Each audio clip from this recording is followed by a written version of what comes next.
ہم ایمانیات ثلاثہ کی بات بار بار پڑھیں گے. 3 ایمان: اللہ کی توحید، رسالت اور آخرت. ان پر پرزور دعوت ایمان دی گئی ہے. مشرکین مکہ اللہ کو مانتے تھے مگر آخرت کا تصور ان کے لیے بالکل اجنبی تھا. بہت ہی شک اور شبہ تھا ان کو آخرت کے آنے پر. اول تو مانتے ہی نہ تھے، اور اگر کوئی مانتا بھی تھا تو اس نے کہا کہ ہم نے یہ دیوی دیوتاؤں سے اپنا رشتہ ناتا جوڑا ہوا ہے، یہ ہماری شفاعت کروا دیں گے قیامت کے دن. اور کچھ اور نے اپنا الگ کوئی معیار، الگ کوئی کرائٹیرین، پیرامیٹرز بنائے ہوئے تھے قیامت کے، جس کا اصل قیامت، اصل آخرت سے کوئی دور دور کا تعلق نہیں تھا. تب یہاں پر اصل حقیقت کو واضح کیا جا رہا ہے کہ دیکھو قیامت کیسی ہوگی، کیسی قیامت آئے گی، اس کے لیے تیاری کرو. اور قرآن نے جگہ جگہ ہم کو قیامت کے بارے میں بتایا ہے کہ تمہارے ذہنوں کے اندر جو تصور ہے قیامت کا، جو فگمنٹ آف امیجنیشن ہے، اس کو نکالو. قیامت تمہارے امیجنیشن کے مطابق نہیں آئے گی، اور تم اس کو ریالٹی سے ریپلیس کرو. اس تصور کو حقیقت سے بدلو. حقیقت تم کو قرآن بتا رہا ہے کہ کیسے قیامت آئے گی، کیا اس کا معیار، کیا پیرامیٹرز ہوں گے. اسی قیامت کے ذکر سے یہ صورت شروع ہوتی ہے. بسم اللہ الرحمن الرحیم. اقترب للناس حسابهم وهم فی غفلۃ معرضون. قریب آ گیا ہے لوگوں کے حساب کا وقت، اور وہ ہیں کہ غفلت میں منہ موڑے ہوئے ہیں. بالکل وہی انداز ہے جو 30ویں پارے کی پہلی صورت کا ہے.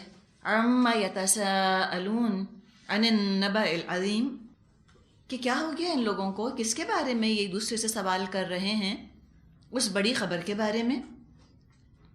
یعنی سورہ نبا میں بھی ایک طرح کی حیرت کا اظہار ہے کہ لوگوں کو کیا ہو گیا کہ بجائے کہ آخرت کی تیاری کریں، اپنا وقت ایسی باتوں میں، شکوک اور شبہات میں ضائع کر رہے ہیں. وہی انداز ہم کو یہاں سورۃ الانبیاء میں ملتا ہے. انداز جو یہاں پر ہے کہ کمال ہے کہ لوگوں کے حساب کا وقت اتنا قریب آ لگا اور وہ غفلت میں پڑے ہیں، منہ موڑ رہے ہیں. بڑا افسوس ہے، بڑی حسرت ہے انداز میں.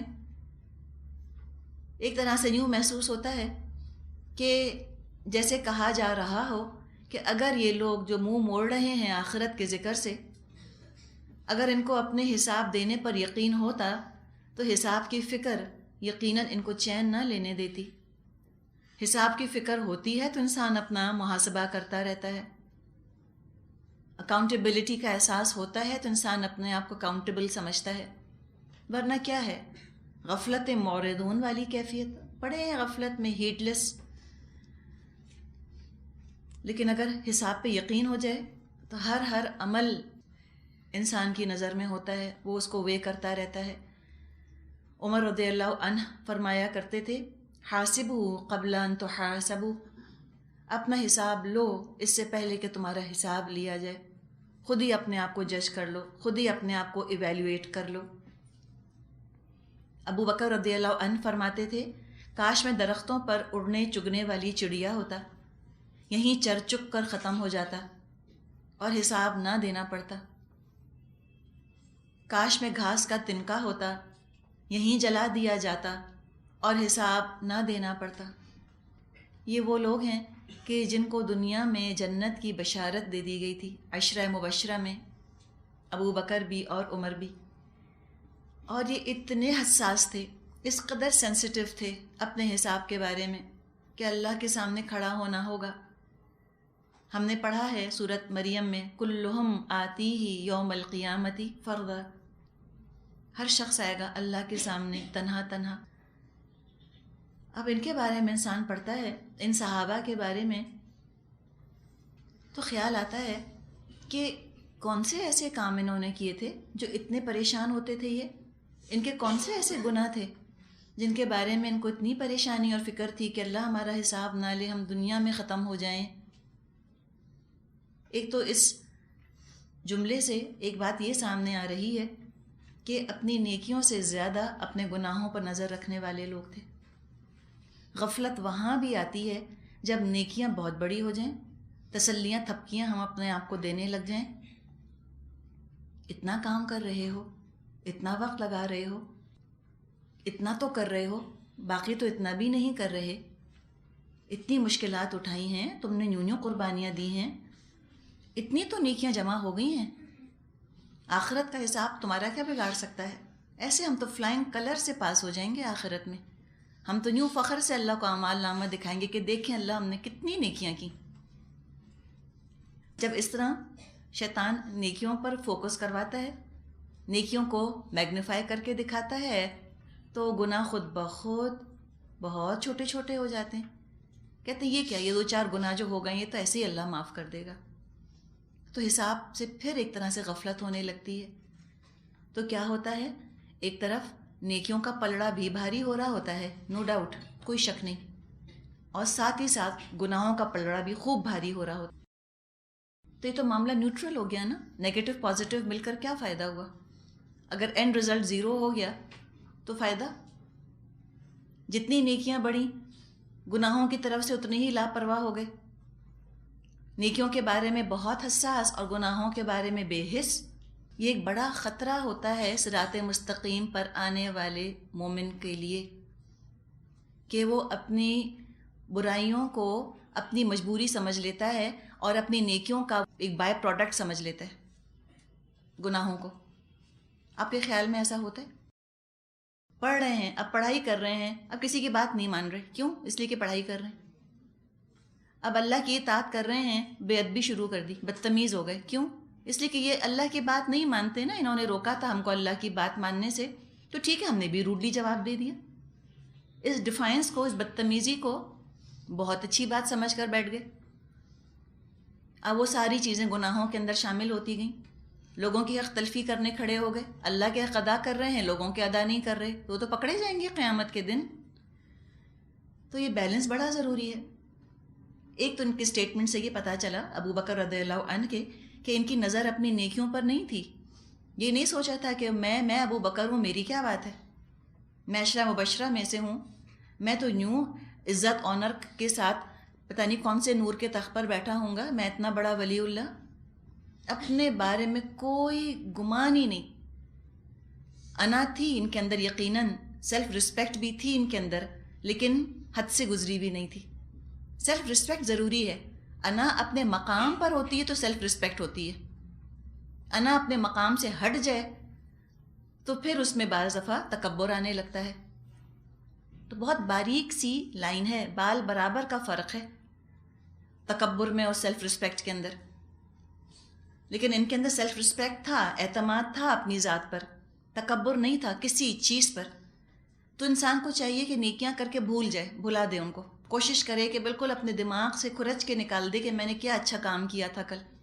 لیکن اپنے ساتھ ذرا بدگمانی رکھے، تھوڑی سختی رکھے اپنے ساتھ، ذرا سوچے اپنے بارے میں کہ میں نے غلطیاں کیا کیں، تاکہ استغفار میں فیلنگز پیدا ہوں، استغفار کے اندر احساس پیدا ہو ندامت کا، شرمندگی کا. بعض دفعہ نیکیاں جو ہیں وہ استغفار میں سے ندامت نکال دیتی ہیں. انسان ایسی زبانی کلامی توبہ توبہ تو کر لیتا ہے، لیکن پیچھے اس کا دماغ کہہ رہا ہوتا ہے کہ تمہیں پتہ ہے کوئی نقصان نہیں پہنچانے والے تھے یہ تو چھوٹے چھوٹے 2-4 گناہ. اسی کہ نیکیاں جو تم نے اتنی بڑی بڑی کی ہوئی ہیں، تہجد پڑھی تھی نا تم نے، بس تم بے حساب جنت میں جاؤ گی. یہ بھی بڑا خطرہ ہوتا ہے. اس کے بارے میں انسان محتاط رہے. کچھ نہیں پتہ قیامت کے دن کہ اللہ کیا قبول فرماتا ہے کیا نہیں، اور کچھ نہیں پتہ قیامت کے دن کہ اللہ کون سے گناہ معاف فرماتا ہے کون سے نہیں. نیکی کر لینے کا مطلب یہ نہیں ہے کہ وہ قبول ہو گئی، اور استغفار کر لینے کا مطلب یہ نہیں ہے کہ گناہ معاف ہو گیا. وہ تو اللہ کے فیصلے ہیں، اللہ بہتر جانتا ہے. ہو سکتا ہے کوئی نیکی نہ قبول ہوئی ہو اور کوئی استغفار قبول نہ ہوئی ہو، تو کیا کر لیں گے؟ تو کیسے کمپلیسنٹ ہو سکتے ہیں؟ شاید اس لیے ابو بکر رضی اللہ عنہ کا یہ احساس تھا. اور دوسرے یہ کہ ان کے شاید گناہ اتنے کم تھے کہ حساب کا احساس بہت تیز تھا. یہ ہوتا ہے جتنے گناہ کم ہوتے ہیں اتنا حساب کا انسان کا احساس تیز رہتا ہے. جیسے آپ دیکھیں، آپ کے پاس کسی تھیلے میں اگر 4 چیزیں رکھی ہیں، ان 4 کو گن لینا کتنا آسان ہے، اور اگر کسی تھیلے کے اندر 40,000 چیزیں رکھی ہیں، ان کو گننا کتنا مشکل ہے، ان کا حساب کتنا مشکل ہے۔ تو شاید یہ گناہ ہی اتنے کم کرتے تھے کہ پھر ان کا فوکس رہتا بھی تھا، پن پوائنٹ کر سکتے تھے کہ یہاں میں نے خطا کی تھی، یہاں میں نے غلطی کی تھی۔ اور عام لوگوں کا معاملہ یہ ہے، ہم جیسے لوگوں کا، کہ اتنے زیادہ، اتنی کثرت سے گناہ ہوتے ہیں کہ وی لوز کاؤنٹ، جس کو ہم کہتے ہیں نا، ہمیں تو گنتی بھی نہیں یاد رہتی کتنے کیے۔ تو چونکہ کم ہوتے تھے، حساب کا احساس تیز تھا، جتنے جتنے گناہ بڑھتے چلے جاتے ہیں اتنا ہی یہ احساس حساب کا دبتا چلا جاتا ہے۔ بالکل جیسے کسی کے جسم میں زہریلے مادے، پوائزنس میٹرز اگر بہت بڑھ جائیں تو اس پر ایک طرح سے بے ہوشی طاری ہونے لگتی ہے، اسی طرح گناہوں کی کثرت بھی اسی زہر کی طرح ہوتی ہے۔ جب گناہوں میں کثرت ہو جاتی ہے، جب گناہ سے زندگی زہر آلود ہو جاتی ہے تو غفلت طاری ہو جاتی ہے، زندگی کا اصل مقصد ہی بھول جاتا ہے انسان کہ دراصل اپنے رب کی بندگی کرنے دنیا میں بھیجا گیا ہے۔ ہر قول، ہر عمل جو ہے وہ اس کا لکھا جا رہا ہے۔ تو حالت کیا ہے ان کی؟ آیت نمبر 2 میں فرمایا کہ یہ کیوں غفلت میں منہ موڑ رہے ہیں۔ آیت 2 اور 3 میں فرمایا ما یأتیہم من ذکر من ربہم محدث الا استمعوہ وہم یلعبون، ان کے پاس جو تازی نصیحت بھی ان کے رب کی طرف سے آتی ہے اس کو بتکلف سنتے ہیں اور کھیل میں پڑے رہتے ہیں۔ دراصل غفلت سے ذکرہ میں لانے والی چیز تو اللہ کا کلام ہے، التذکیر ہے، تذکرہ، ذکرہ، یاد دہانی۔ غفلت شیطان طاری کرتا ہے انسان پر، یہ شیطان کا وار ہے، اور اللہ کا، رحمان کا جو عطیہ، جو تحفہ ہے اس غفلت سے حفاظت کرنے کے لیے ہماری، وہ ہے ذکرہ، قرآن، اللہ کا کلام۔ اب اپنی اسی حفاظت سے یہ غافل ہو گئے۔ جب حساب سے غافل ہوئے تو لازماً اللہ کے کلام سے غافل ہوں گے۔ یہ ساتھ ساتھ چیز چلے گی، جتنا اللہ کا خوف ہوگا انسان کے دل میں، جتنا انسان اپنے آپ کو اللہ کے کلام سے قریب رکھے گا، حساب کا احساس اتنا ہی تیز ہوگا۔ جتنا اللہ کے کلام سے غافل ہوگا اتنا اپنے حساب سے غافل ہوگا۔ ہم اپنے بارے میں خود اس بات کو دیکھ سکتے ہیں۔ ایک ہماری کیفیت، ہمارا عمل تھا قرآن پڑھنے سے پہلے، بڑی بڑی باتیں ہو سکتا ہے کر جاتے ہوں اور کوئی بڑی بات ہی نہ ہو، لیکن قرآن پڑھنے کے بعد اب چھوٹی چھوٹی باتیں بھی نظر میں رہتی ہیں، سوچتا ہے انسان۔ نبی اکرم صلی اللہ علیہ وسلم نے یہ فرمایا ہے، ایک حدیث میں مضمون آتا ہے کہ مومن کے لیے چھوٹا سا گناہ بھی ایسا ہوتا ہے جیسے اس کے سر پہ پہاڑ کھڑا ہو گیا ہے اور وہ پہاڑ اس پر گرنے والا ہے، اتنا پریشان ہوتا ہے گناہ کر کے۔ جبکہ منافق کے لیے گناہ کرنا ایسا ہے جیسے کہ ناک پر مکھی بیٹھی اور اس نے اڑا دیا، کوئی بڑی بات ہی نہیں۔ تو مسئلہ یہ ہے ان کا کہ یہ اللہ کا ذکر ہی نہیں سنتے توجہ کے ساتھ، وہم یلعبون، سنتے بھی ہیں تو کہیں جو ہیں وہ کھیل کود میں مصروف ہوتے ہیں۔ کس طرح سے کھیل کود میں مصروف ہوتے ہیں؟ کیا چیز ان کی کھیل رہی ہوتی ہے؟ لاہیتاً قلوبہم، ان کے دل دوسری ہی فکروں میں منہمک ہیں۔ مسئلہ یہ ہے، لاہیتاً قلوبہم، مسئلہ ہے ہی دل کا، ان کا دل کھلاڑی ہو گیا ہے، ان کا دل جو ہے وہ دنیا کا کھلاڑی، دنیا کا شیدائی، دنیا کا عاشق ہے۔ اور جس دل کے اندر دنیا کی محبت بس جائے اس میں اللہ کے ذکر کی جگہ ہی نہیں بچتی۔ عیسیٰ علیہ السلام کا ایک قول آتا ہے، انہوں نے کہا کہ جیسے ایک برتن میں آگ اور پانی جمع نہیں ہو سکتے، اسی طرح ایک دل میں دنیا اور آخرت کی محبت جمع نہیں ہو سکتی۔ یا دنیا کی محبت ہوگی یا آخرت کی، ایک کو تو ڈومینیٹ کرنا ہے۔ تو بہت سی ایسی باتیں ہیں جو انسان کو آخرت کے حساب سے، اللہ کے ذکر سے غافل کر دیتی ہیں، دل کو لاپرواہ کر دیتی ہیں، اور وہ افسانوی غیر حقیقی باتیں ہیں۔ بہت زیادہ ناولز پڑھنا، فلمیں دیکھنا، شعر و شاعری کے اندر ملوث رہنا، گانے بجانے میں مشغول رہنا، یہ باتیں انسان کے دل کو غافل کرنے والی ہیں. لہو الحدیث ہیں یہ سب چیزیں، بیکار کی چیزیں ہیں، لغ باتیں. اور اس شاعری میں، ان افسانوں میں دنیا کو بڑا پرکشش بنا کر پیش کیا جاتا ہے، بہت اٹریکٹیو بناتے ہیں دنیا کو.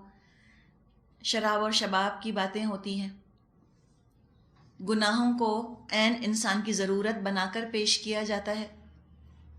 ایسا لگتا ہے کہ جس نے گناہ نہ کیے، جس نے کہ شراب اور شباب سے فائدہ نہ اٹھایا، اس نے تو زندگی کا لطف ہی نہ اٹھایا، وہ کیا جیا.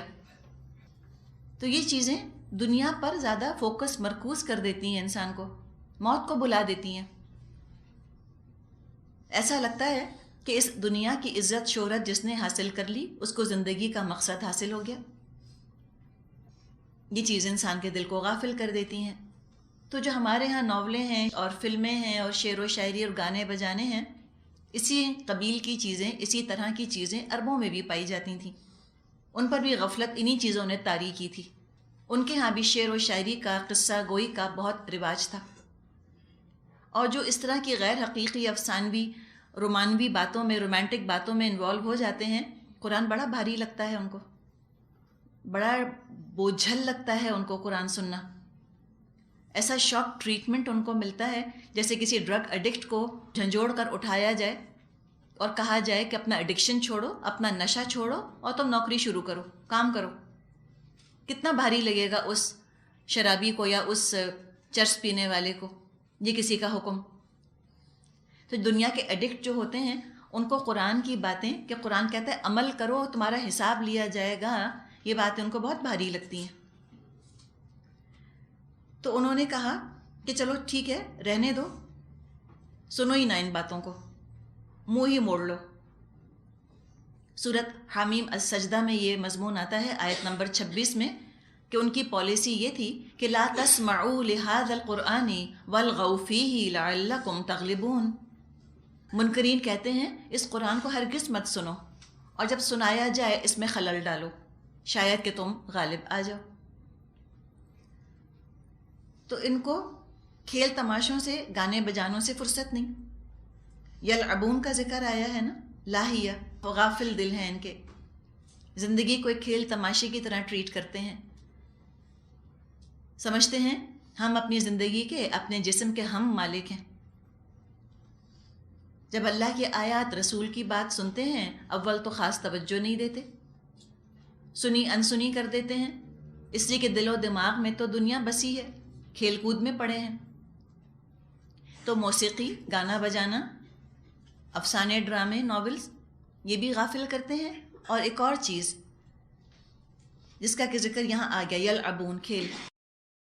آج کل کھیل بھی انسان کو غافل کرنے کا سبب بن گئے ہیں. اس زمانے میں تو شاید یہ بات ایک محاورے کی طرح ہو، لیکن آج کے انسان پہ تو 100% درست ہے. کھیل اتنا اہم ہو گیا، لگتا ہے اس پر آخرت کی نجات کا ہی جیسے کہ دار و مدار ہے. سپورٹس چینلز ہیں جو بہت ہی شوقین ہوتے ہیں، بعض دفعہ جمعے کی نماز کے لیے نہیں جاتے، اس لیے کہ میچ جو ہے بڑا سسپینس والا ہو چکا ہوتا ہے اس وقت تک. آپس میں باتیں بھی ہوں گی تو سپورٹس کی، اور یہی کھلاڑی جو ہیں یہ ٹین ایجرز کے پھر ہیرو ہیں، رول ماڈلز ہیں. یہ فلموں میں کام کرنے والے ٹین ایجرز کے رول ماڈلز ہیں. اب چاہے ان کا اخلاق، ان کا کردار کیسا بھی ہو، اس کو نہیں دیکھا جاتا. بس سارے کا سارا زور جو ہے وہ کھیلوں کے اوپر ہو کے رہ گیا. ایک ایڈکشن ہے لوگوں کو نا آج کل کھیل کا، اور اپنے حساب سے وہ غافل ہو گئے. دنیا میں تو کتنی چیزوں کا حساب رکھتے ہیں. اسکور بورڈ کتنا اہم ہوتا ہے، اسٹاک ایکسچینج کتنا اہم ہوتا ہے، رپورٹ کارڈز آپ دیکھیے کتنی اہم ہوتی ہیں. دنیا کی آبادی کتنی ہے، کیا ہے، ایکسچینج ریٹ فلاں چیز کا کیا ہے، ہر چیز کے فیکٹس اینڈ فگرز بہت امپورٹنٹ، بہت اہم. اللہ نے منع نہیں کیا ان چیزوں پر بات کرنے سے کہ تم سپورٹس کے بارے میں بات نہیں کر سکتے یا تم اسٹاک ایکسچینج کے بارے میں بات نہیں کر سکتے. سب دنیا کا سامان ہے، اللہ نے منع نہیں کیا، لیکن ضرورت کی حد تک ان پر بات ہو، ضرورت کی حد تک، ایک مناسب حد تک ان چیزوں میں حصہ لیا جائے. یہ نہ ہو کہ نماز روزہ چھوٹنے لگ جائے ان چیزوں کی وجہ سے. ضرورت سے تفریح سے بڑھا کر مقصد نہیں بنانا چاہیے ان کو کہ ان میں پڑھ کر اللہ کے ہاں کے حساب کتاب سے غافل ہو جائیں. ہوتا یہ ہے کہ یہ چیزیں بہت اہم اگر ہو جائیں تو قبر اور برزخ اور قیامت کھیل تماشا لگنے لگتے ہیں. حالانکہ اگر آخرت کا پتہ چل جائے، ان کو قبر کے بارے میں پتہ چل جائے کہ وہاں کیا معاملہ ہونے والا ہے، تو سب سے پہلے سب سے زیادہ اپنے اعمال کا حساب کتاب رکھیں. سب سے پہلا حساب تو قبر ہی میں ہو جائے گا.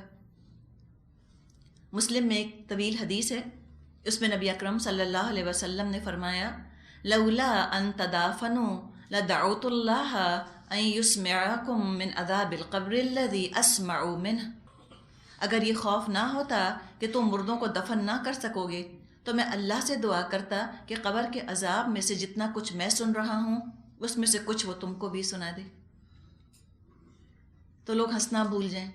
حدیث میں آتا ہے اگر قبروں کا حال تم پر کھل جائے، تم لوگ کھانا پینا چھوڑ دو، تم بیویوں کے پاس جانا چھوڑ دو اور تم لوگ روتے ہوئے جنگلوں میں نکل جاؤ. یہ حال ہوگا. بڑی سخت آزمائش ہے، یہ معمولی امتحان نہیں ہے جو ہم دے رہے ہیں. یہاں کا رزلٹ جو ہے بہت بہت امپورٹنٹ. لیکن چونکہ غفلت طاری ہے، بات سنتے بھی ہیں، اللہ رسول کی توجہ نہیں دیتے.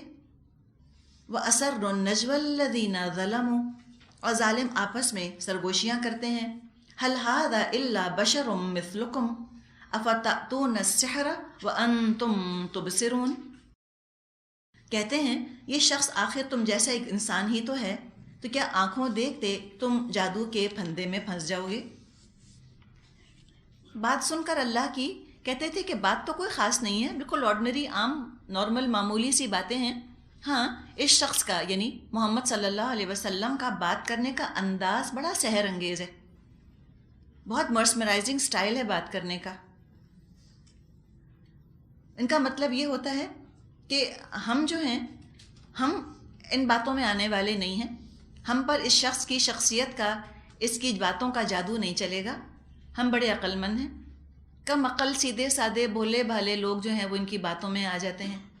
تو نعوذ باللہ قرآن اور حدیث کو ماننا حماقت ٹھہرا ان کی نظر میں، اور قرآن اور حدیث کے مقابلے میں حجتیں پیش کرنا، کرٹیسائز کرنا، تنقید کرنا، عیب نکالنا اس کے اندر، یہ ان کی نظر میں عقل مندی ٹھہرا.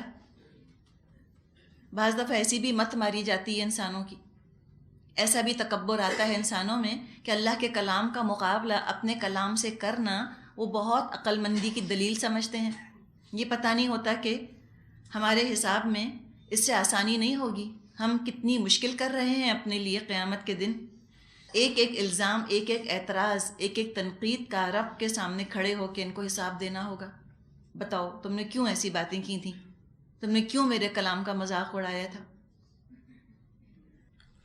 اب کہا جا رہا ہے ان سے، آیت نمبر 4-5، قال ربی یعلم القول فی السماء والارض وہو السمیع العلیم. رسول نے کہا میرا رب ہر اس بات کو جانتا ہے جو آسمان اور زمین میں کی جائے، وہ سمیع اور علیم ہے. رسول نے بتا دیا ٹھیک ہے جو تم کہتے ہو سب اللہ کے علم میں ہے. اب وہ کیا کہتے تھے؟ اب ذرا ان کا کنفیوژن دیکھیں. سمجھ میں نہیں آتا تھا کفار مکہ کو کہ نبی اکرم صلی اللہ علیہ وسلم کے پیغام سے لوگوں کی توجہ کس طرح سے ہٹائیں، کیا الزام لگائیں. اب جو اگلی آیت ہے اس سے ان کی بوکھلاہٹ نمایاں ہو رہی ہے، ان کا پینک پرومیننٹ ہو رہا ہے. گھبرا گھبرا کر، بوکھلا بوکھلا کر عجیب عجیب باتیں کیا کرتے تھے. بل قالو، بلکہ کہتے ہیں اضغاث احلام، یہ تو پریشان خواب ہیں. اضغاث ضغث کی جمع ہے، ضاد غین تھا. مطلب ہوتا ہے مٹھی بھر گھاس جس میں خشک اور تر سب جمع ہو. احلام خواب کو کہا جاتا ہے. تو اضغاث و احلام مراد پریشان خواب، ایسے خواب جن کے کہ کوئی معنی نہ ہو. تو کہتے تھے کہ یہ پتہ نہیں کیا عجیب عجیب باتیں کرتے ہیں، ادھر ادھر کی باتیں، ہمیں نہیں کچھ سمجھ آتا.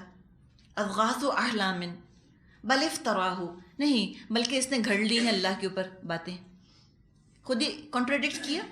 پہلے کہا پریشان خواب، پھر کہا نہیں نہیں نہیں، پریشان خوابوں کی بات نہیں ہے، بلکہ یہ اللہ پر جھوٹ گھڑتا ہے۔ پھر کہا نہیں نہیں بل ہوا شاعر، نہیں نہیں بلکہ یہ تو شاعر ہے۔ تو خود ہی گھبرا گھبرا کر طرح طرح کے الزامات لگا رہے ہیں نبی اکرم صلی اللہ علیہ وسلم پر، اس لیے کہ ان کے اپنے دل جو ہیں وہ پگھلا کرتے تھے قرآن سن کر، کوئی شک نہیں اس کے اندر۔ ہو ہی نہیں سکتا کہ کوئی شخص جو ہے وہ قرآن سنے اور اس کا دل نہ کانپے، سوال ہی نہیں۔ لیکن ڈیفائنس کے اوپر سے پردے چڑھا دیا کرتے تھے، الزامات کے پیچھے چھپ جایا کرتے تھے تاکہ قرآن پر عمل نہ کرنا پڑے، اسکیپٹسزم میں پناہ تلاش کرتے تھے، جیسے کہ آج بھی کچھ لوگ تلاش کرتے ہیں، اسکیپٹسزم کے نام پر قرآن سے فرار حاصل کرتے ہیں۔ اس طرح کی باتیں کر کے پھر کہتے تھے فَلْيَأْتِنَا بِآيَةٍ كَمَا أُرْسِلَ الْأَوَّلُونَ، ورنہ یہ لائے کوئی نشانی جس طرح پرانے زمانے کے رسول نشانیوں کے ساتھ بھیجے گئے تھے۔ فرمایا آگے آیت نمبر 6 ما آمنت قبلہم من قریۃ اہلکناہا افاہم یؤمنون، حالانکہ ان سے پہلے کوئی بستی بھی جسے ہم نے ہلاک کیا ایمان نہ لائی، اب کیا یہ ایمان لائیں گے؟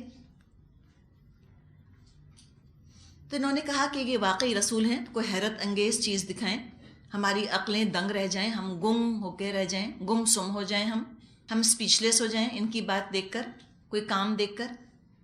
تو فرمایا کہ دیکھو پچھلی قوموں کو اللہ نے معجزے دکھائے، مگر معجزے دیکھ کر ان میں کوئی عاجزی نہیں آئی، اپنے باقی کھیل تماشوں کی طرح معجزوں کو دیکھ کر بھی انہوں نے انجوائے کر لیا اور بس۔ معجزے دیکھ کر ایمان کوئی نہیں لاتا، ایمان لانے کے لیے تو عقل کو کتاب کا، رسول کا فرما بردار بنانا ہوتا ہے، جذبات کو اور خیالات کو ہارنس کرنا ہوتا ہے، جھکانا ہوتا ہے قرآن کے سامنے، تب ایمان آتا ہے، اور ایمان لانے کے بعد عمل کرنا ہوتا ہے۔ تو وہ تو عقل جھکنی ضروری ہے، عقل کو حیران کر کے چھوڑنا مقصد نہیں ہے کہ اسپیچلیس کر دیا، حیران کر دیا، یہ مقصد ہی نہیں۔ عقل کو تو استعمال کرنا ہوتا ہے ایمان لانے کے لیے، اور عمل کرنے کو لوگ کبھی تیار نہیں ہوئے، چاہے کتنے معجزے دیکھ لیے۔ نتیجے کے طور پہ وہ ہلاک کر دیے گئے، معجزہ دیکھنے کے بعد بھی جب ایمان نہیں لاتے تھے ہلاک کر دیے جاتے تھے۔ اس لیے عربوں کے پاس کسی فیصلہ کن نشانی کا نہ آنا یہ بھی دراصل اللہ کی رحمت ہے، ورنہ نشانی دیکھ لیتے، معجزہ دیکھ لیتے اور پھر ایمان نہ لاتے تو تباہ کر دیے جاتے۔ آگے فرمایا آیت 7-8 وَمَا أَرْسَلْنَا قَبْلَكَ إِلَّا رِجَالًا نُوحِي إِلَيْهِمْ فَاسْأَلُوا أَهْلَ الذِّكْرِ إِن كُنتُمْ لَا تَعْلَمُونَ وَمَا جَعَلْنَاهُمْ جَسَدًا لَا يَأْكُلُونَ الطَّعَامَ وَمَا كَانُوا خَالِدِينَ، اور اے محمد صلی اللہ علیہ وسلم، آپ سے پہلے ہم نے انسانوں ہی کو رسول بنا کر بھیجا تھا جن پر ہم وحی کیا کرتے تھے۔ تم لوگ اگر علم نہیں رکھتے تو اہل کتاب سے پوچھ لو، ان رسولوں کو ہم نے کوئی ایسا جسم نہیں دیا تھا کہ وہ کھاتے نہ ہوں، نہ وہ سدا جینے والے تھے۔ تو بتایا کہ انسانوں کی ہدایت کے لیے ہمیشہ انسان آئے، وہ کھاتے پیتے تھے، شادی بیاہ کا معاملہ ہوتا تھا، ان کو بھی موت آئی جیسے انسانوں کو موت آتی ہے۔ تو کسی رسول کا انسان ہونا ہرگز بھی ان کی شان میں گستاخی نہیں ہے،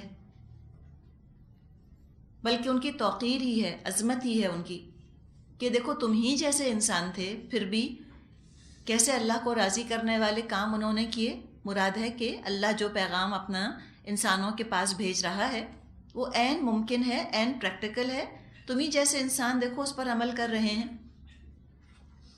انسان ہیں مٹی سے بنے ہوئے، خاکی مخلوق ہیں، اگر کوئی نور سے بنی ہوئی مخلوق انسانوں کی ہدایت کے لیے آ جاتی رسول بن کر یا پیغمبر بن کے، تو لوگ کہتے کہ یہ تو نور سے بنے ہوئے ہیں، یہ کیا جانے بھوک پیاس کس کو کہتے ہیں، یہ کیا جانے انسانی جذبات کیا ہوتے ہیں۔ تو رسول نور سے بنے ہوئے نہیں ہوتے تھے، انسان ہی ہوا کرتے تھے، اور کوئی نبی بھی، کوئی رسول بھی ہمیشہ کی زندگی لے کر نہیں آیا، اور کوئی تحقیر نہیں ہے اس میں، ان کی توقیر ہی ہے۔ ہم نے پتہ نہیں کیوں سوچ لیا کہ نبی اکرم صلی اللہ علیہ وسلم نور سے بنے ہوئے تھے، یا یہ کہ ان کو موت ہی نہیں آئی اور وہ زندہ ہیں؟ اللہ تعالیٰ نے صاف یہاں فرما دیا وَمَا كَانُوا خَالِدِينَ، کوئی رسول ایسا نہیں تھا جو ہمیشہ جیا ہو۔ آگے ہم پڑھ لیں گے كُلُّ نَفْسٍ ذَائِقَةُ الْمَوْتِ، ہر جان چکھنے والی ہے موت کا مزہ۔ اب اگر کوئی کہے کہ نبی اکرم صلی اللہ علیہ وسلم نور سے بنے ہوئے نہیں تھے، یا کوئی یہ کہے کہ ان کی موت واقع ہو چکی ہے، تو بعض دفعہ لوگ خفا ہونے لگتے ہیں، کہتے ہیں یہ گستاخ رسول ہیں، یا کہتے ہیں کہ یہ وہابی ہو گئے ہیں۔ سب انسان تھے۔ ثبوت کے طور پہ کہا جا رہا ہے اہل کتاب سے پوچھ لو، اہل ذکر سے مراد ہیں اہل کتاب، وہ بھی بتائیں گے کہ ان کے بھی رسول، ان کے بھی نبی، سب انسان تھے، سب کھاتے پیتے تھے اور سب کو موت آئی۔ فرمایا آگے آیت نمبر 9 ثم صدقناهم الوعد فانجیناهم ومن نشاء واهلکنا المسرفین، پھر دیکھ لو آخر ہم نے ان کے ساتھ اپنے وعدے پورے کیے اور انہیں اور جس کو ہم نے چاہا بچا لیا، اور حد سے گزرنے والوں کو ہلاک کر دیا۔ اللہ کا وعدہ یہ ہے کہ جو ذکر کے ساتھ اپنے آپ کو جوڑ لے گا، جو ذکر کی پیروی کرے گا، وہ بچا لیا جائے گا، اور جو ذکر سے منہ موڑے گا ہلاک کر دیا جائے گا، نجات نہیں ہوگی۔ آیت نمبر 10 لَقَدْ أَنزَلْنَا إِلَيْكُمْ كِتَابًا فِيهِ ذِكْرُكُمْ أَفَلَا تَعْقِلُونَ، لوگو ہم نے تمہاری طرف ایک ایسی کتاب بھیجی ہے جس میں تمہارا ہی ذکر ہے، کیا تم سمجھتے نہیں ہو؟ اتنی پیاری بات ہے، تمہارا ہی ذکر ہے۔ یہ کتاب انسانوں کے لیے آئی ہے، اس کا موضوع ہی انسان ہے، اور اے شخص، اے انسان، اس میں تیرا ہی ذکر ہے۔ عام طور پہ کسی انسان کو بتایا جائے کہ فلاں جگہ تمہارا ذکر ہو رہا ہے یا فلاں اخبار میں تمہارا ذکر آیا ہے، شوق سے، تجسس اور دلچسپی سے انسان اس کو پڑھنا چاہتا ہے، اپنے ذکر کو پڑھنا چاہتا ہے، اپنا ذکر سننا چاہتا ہے۔ تو قرآن کو بھی اسی شوق، اسی دلچسپی کے ساتھ پڑھو، اسی دلچسپی کے ساتھ سنو، تمہیں اپنی زندگی کے مسائل کا حل اس میں مل جائے گا۔ پرابلم کریٹر نہیں ہے نعوذ باللہ قرآن، یہ تو پرابلم شوٹر ہے۔ قرآن مسئلہ نہیں ہے، مسائل کا حل ہے۔ کون سے کام انسانوں کو سچی خوشی دیں گے، کون سے کام اس کے لیے نقصان دہ ہیں۔ ایک مرد پڑھے تو اپنے مسائل کا حل ڈھونڈ لے، عورت پڑھے تو اپنے مسائل کا حل ڈھونڈ لے۔ سب کی عین نفسیات، عین فطرت کو سامنے رکھ کر اللہ تعالیٰ نے قوانین بنائے ہیں۔ بچوں کے، بڑوں کے، بوڑھوں کے، عورتوں مردوں کے، سب کے حقوق کا تحفظ جو ہے وہ اس کے اندر موجود ہے۔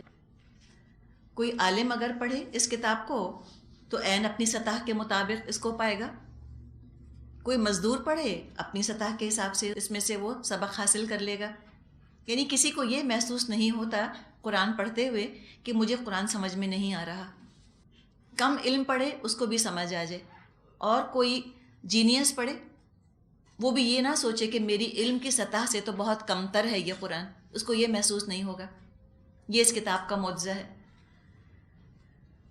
جو پچھلی قومیں تباہ ہوئیں وہ بھی ہم جیسے ہی انسان تھے، ان کا بھی ذکر اس کتاب میں موجود ہے۔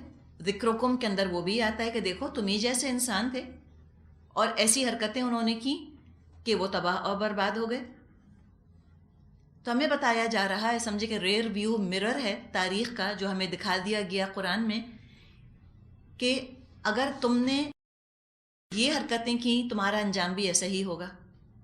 تو دوسری قوموں کی جب تم تاریخ پڑھو تو عبرت کی نگاہ سے پڑھنا، یوں پڑھو جیسے کہ اپنی ہی تاریخ پڑھ رہے ہو۔ اگر ایسی حرکتیں تم کر رہے ہو، نافرمانی اللہ کی کرتے ہو، یہ تمہاری ہسٹری ہے جو لکھی ہوئی ہے اس کتاب کے اندر۔ اور جو لوگ اللہ کے عذاب سے بچا لیے گئے وہ بھی ہم جیسے ہی انسان تھے۔ اگر ہمارا طرز عمل ان جیسا ہے، دراصل اپنا ہی خوشگوار انجام ہے جو اس قرآن کے ذریعے سے ہم کو دکھایا جا رہا ہے۔ ہمارا ہی خوشگوار انجام ہمیں دکھایا جا رہا ہے۔ تو انسان اپنے لیے خوشخبری یا اپنے لیے انذار تلاش کر لے اپنے عمل کے آئینے میں۔ تو فرمایا کہ تم عقل استعمال کرو، تم دیکھو اللہ تعالیٰ نے تمہارا ہی ذکر کیا ہے۔ گھبرا کے اس کو چھوڑو مت. اس کتاب میں کوئی ایسی چیز نہیں ہے جس سے کہ تم پر گھبراہٹ طاری ہو. شوق سے دوڑو اس کتاب کی طرف تاکہ تم کو فائدہ ہو. رکوع نمبر 2 آیت نمبر 11 سے شروع ہو رہا ہے. وَكَمْ قَصَمْنَا مِنْ قَرْيَةٍ كَانَتْ ظَالِمَةً وَأَنْشَأْنَا بَعْدَهَا قَوْمًا آخَرِينَ. کتنی ہی ظالم بستیاں ہیں جن کو ہم نے پیس کر رکھ دیا اور ان کے بعد دوسری کسی قوم کو اٹھایا. قسمنا قاف صاد میم مادہ ہے. توڑ پھوڑ کر چورا چورا کر دینا، پاؤڈر بنا دینا کسی چیز کا. دراصل بتانا مقصد یہ ہے کہ کوئی کتنی بھی تعداد میں زیادہ ہو، تہذیب اور تمدن، کلچر اور ٹیکنالوجی میں کتنا بھی ایڈوانسڈ ہو، تمدن کسی کا کتنا ہی اعلیٰ ہو، اگر ذکر سے منہ موڑا، اللہ کو ڈیفائی کیا، اللہ کے سامنے سرکشی کا مظاہرہ کیا، تو اللہ نے ان کو توڑ کے رکھ دیا، چورا چورا کر دیا. اللہ کی پکڑ سے وہ بچ نہ سکے. اور جب وہ دنیا سے گئے کوئی رونے والا بھی ان کے پیچھے نہ تھا. ایسا نہیں ہوا کہ ان کے جانے کے بعد لوگ ان کو یاد کرتے رہے ہوں اور ان کو روتے پیٹتے رہے ہوں. وہاں وہ گئے، کوئی خلا، کوئی ویکیوم نہ رہا. دوسری قومیں آئیں، دوسری قومیں آ کر بس گئیں.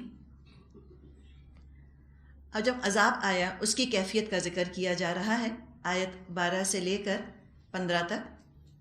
فَلَمَّا أَحَسُّوا بَأْسَنَا إِذَا هُمْ مِنْهَا يَرْكُضُونَ. جب ان کو ہمارا عذاب محسوس ہوا تو لگے وہاں سے بھاگنے. یرکضون را کاف ضاد مادہ ہے. گھوڑے کو ایڑ لگانا، جیسے گھوڑے کو تیز دوڑانے کے لیے تیار کیا جاتا ہے. تیز دوڑنے کے معنوں میں یہ لفظ آتا ہے، یا ٹھوکر کھا کر گرنے کے معنوں میں بھی لفظ آتا ہے. اس لیے کہ انسان جب سر پٹ دوڑ رہا ہوتا ہے تبھی امکان ہوتا ہے کہ ٹھوکر لگے گی، گر پڑے گا.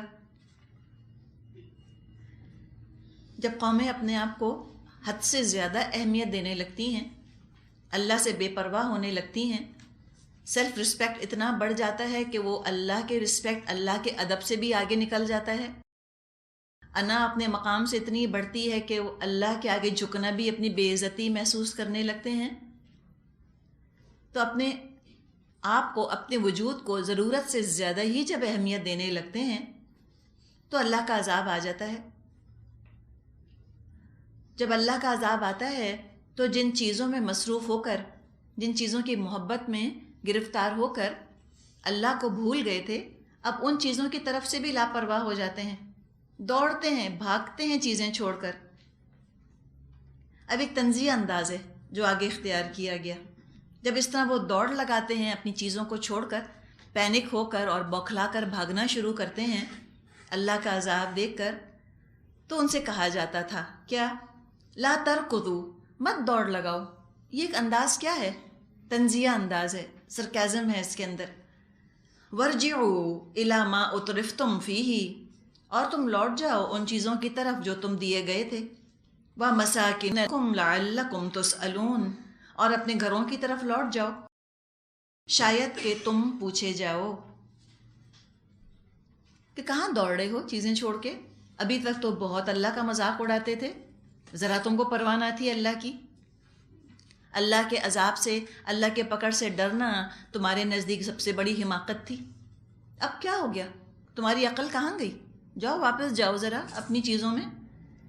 انہی نعمتوں کو جا کے تم گلے سے لگاؤ، دیکھتے ہیں وہ نعمتیں تمہیں کیسے بچاتی ہیں اللہ کے غضب سے. جاؤ ذرا لوٹو اپنے گھروں کی طرف جن کو سجایا سنوارا تھا، جو تمہارے معبود، تمہارے بت بن گئے تھے. انہی کو جھاڑتے پونچھتے رہتے تھے، انہی کو سجاتے سنوارتے رہتے تھے. اب جاؤ لوٹو ذرا اپنے گھروں کے اندر. لعلکم تسألون، ذرا اب تم سے پوچھا جائے، جیسے ہم اردو میں کہتے ہیں ذرا اب تمہاری خبر لی جائے. یا یہ کہ تسألون، شاید کوئی تم کو پوچھنے آئے، کوئی تمہارا حال چال پوچھتا ہے کہ نہیں. دیکھتے ہیں تمہارے وہ پیارے دوست، تمہاری وہ کمپنی، تمہاری وہ صحبت، تمہارے وہ ایلیٹ فرینڈز، ایرسٹوکریٹس کہاں گئے جو تمہاری مجلسوں محفلوں کی رونق بنا کرتے تھے اور گناہوں پر تمہاری حوصلہ افزائیاں کیا کرتے تھے. شاید آئیں تمہارا حال چال پوچھنے، ہمدردی کرنے، اللہ کے عذاب سے بچانے. آخر کوئی تو وجہ ہوگی نا جو تم نے اللہ سے ٹکر لی. کس بل بوتے پہ تم نے اللہ کو للکارا بتاؤ؟